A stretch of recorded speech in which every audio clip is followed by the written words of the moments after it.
안녕하세요.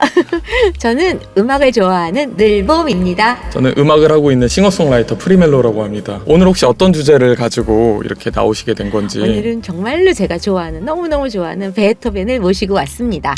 베토벤이라고 하면은 운명 교향곡을 썼던 작곡가분을 말씀하시는 건가요? 맞아요. 정말 와우, 아시네요. 네네네. 그분이 이제 귀가 안 들린다는 건 알았는데 그분의 일생에 대해서 더 자세한 스토리는 아는 바가 없어가지고 되게 궁금했었거든요. 네, 저도 많이 네. 알진 않지만 네. 그래도 제가 알고 있는 한 오늘 두 가지 키워드로 좀 베토벤을 만나보려고 해요. 혹시 뭔지 알 수 있을까요? 네, 먼저 하나는 베토벤의 유서, 그리고 하나는 메타인지. 메타인지. 혹시 메타인지가 뭔지 들어보셨어요? 인지상정은 아는데 메타인지가 혹시 뭔지 정확히. 메타인지 정말 네. 뭘까요? 나중에 제가 좀 연결해 드릴게요.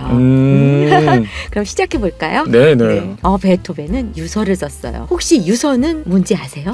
유서는 이제 돌아가시기 직전에 뜻을 남들에게 알리기 위한 뭐 그런 용도의 맞아요. 편지 아닌가 싶어요. 맞아요. 근데 베토벤은 네. 죽으려고 유서를 썼을까요? 죽기 직전에 썼을까요? 죽기 직전에 대부분 그렇게 유서를 쓰지 않나요? 그렇죠. 베토벤은 거의 30대 초반에 네. 유서를 썼어요. 30대 초반에. 네네. 하이리겐슈타트라는 곳에 가서 이 유서를 썼는데요. 네. 쓰다가 보니까 정말 처음에는 죽으려고 했겠죠. 그렇다면 여기서 하나 더 여쭤볼게요. 네. 왜 베토벤은 죽으려고 했을까요? 뭔가 스트레스 받는 일이 있었을까요? 아니면은 맞아요. 네. 베토벤이 스트레스를 받았어요. 뭘로? 피아니스트인데 네. 귀가 안 들리는 거예요. 귀가 안 들리는 피아니스트. 어떨까요? 상상이 되나요? 저는 아예 시도도 못할 것 같습니다. 그죠. 네. 우리가 선생님 지금 노래하시잖아요. 그렇죠. 그런데 목소리가 안 나와요. 네. 그것과 혹시 비슷한 느낌 아닐까요? 상상도 하기 싫으네요. 그죠. 네. 그러니까 얼마나 속상하겠어요. 그쵸. 그래서 이제 유서를 써요. 죽을 거야 하고 쓰는데 네. 쓰다가 보니까 나는 어떤 사람이지? 나는 뭘 좋아하지? 네. 그런 내용을 쓰게 된 거예요. 그래서 결국 본인을 성찰하게 되면서 네. 맞아, 피아니스트로 베토벤은 죽었어. 나는 작곡가 베토벤으로 다시 태어날 거야 하는 그런 결심을 이 유서에 적게 돼요. 그럼 그때부터 이제 작곡가의 길로 가게 되는 건가요? 거의 그렇다고 볼 수 있죠. 그 전에도 물론 네. 베토벤은 너무 아름다운 곡들을 네. 많이 작곡을 했어요. 그런데 그 기점을 통하면서 네. 나는 이제 그래, 피아니스트로서는 죽었어. 하지만 다시 작곡가로는 태어날 거야. 유서를 기점으로 해서 작곡가 베토벤으로 다시 태어나요. 그러니까 유서를 적다 보니까 나의 이런 창작의 욕구가 죽음의 유혹보다 훨씬 크다는 걸 깨닫게 된 거죠. 제가 좀 전에 메타인지 말씀드렸잖아요. 네. 메타인지는 실은 내가 무엇을 알고 무엇을 모르는지를 아는 것, 초인지라고 해요. 나를 다시 한번 되돌아보는 거죠. 그래서 내가 진정 좋아하는 것이 무엇인지, 그리고 내가 지금 안 되는 것이 무엇이고 내가 잘할 수 있는 것이 무엇인지를 우리 베토벤은 유서를 쓰면서 성찰한 거예요. 유서와 메타인지 연결시킨 거 이제 혹시 이해가 되셨어요? 네. 그러면 일단 네. 저도 갑자기 궁금증이 네. 자기 자신에 대해서 잘 모르는 사람들은 일단 유서를 먼저 써봐야 되나요?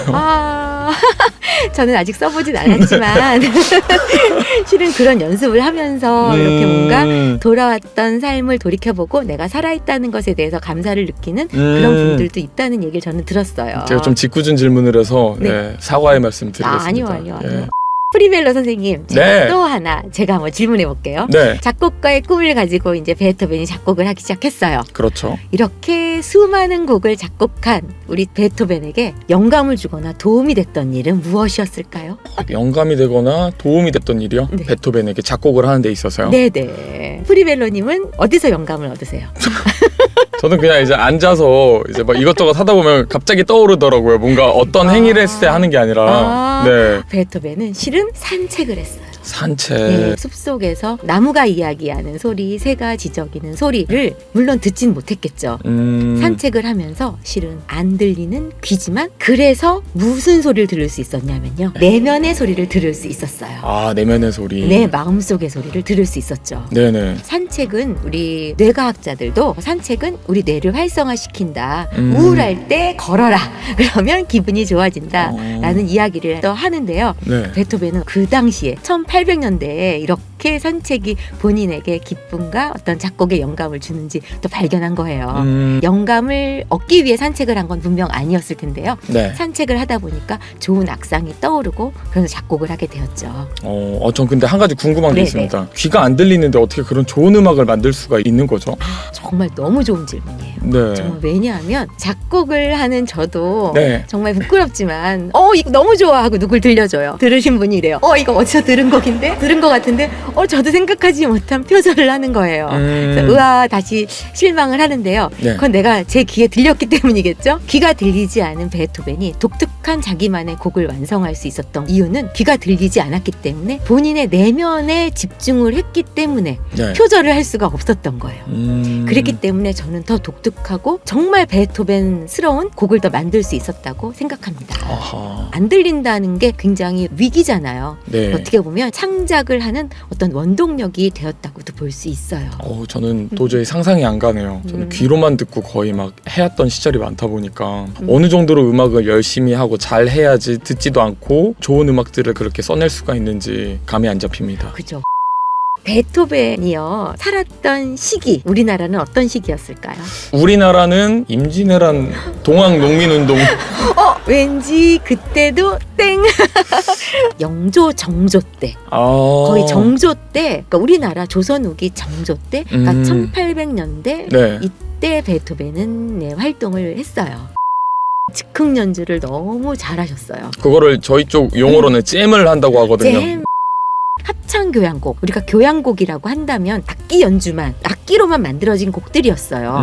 그런데 여기에 베토벤은 라라라라라 합창까지 넣어서 성악과 기악을 섞은 이런 교향곡을 만든 거예요. 그러니까 어떻게 보면 굉장한 창조를 한 거죠. 최초의 성악과 기악의 퓨전이었나요? 약간 교향곡에서는 네. 그렇다고 볼 수 있어요. 그래서 이러한 새로운 곡을 또 창조할 수 있었다는 것도 어떻게 보면 베토벤이 엄청난 또 시도를 하신 분? 선구자라고 볼 수 있네요. 그렇죠. 제가 근데 질문하겠습니다. 네. 그렇다면 베토벤이 돌아가셨을 적에 베토벤의 관을 든 사람 우리가 알고 있는 음악가가 있어요. 누굴까요? 관을 들었던 사람이요? 예, 관을 들어줬어요. 일단 힘이 좀 세야 되지 않을까요? 힌트 혹시 있을까요? 슈로 시작해요. 슈퍼맨? 슈베르트?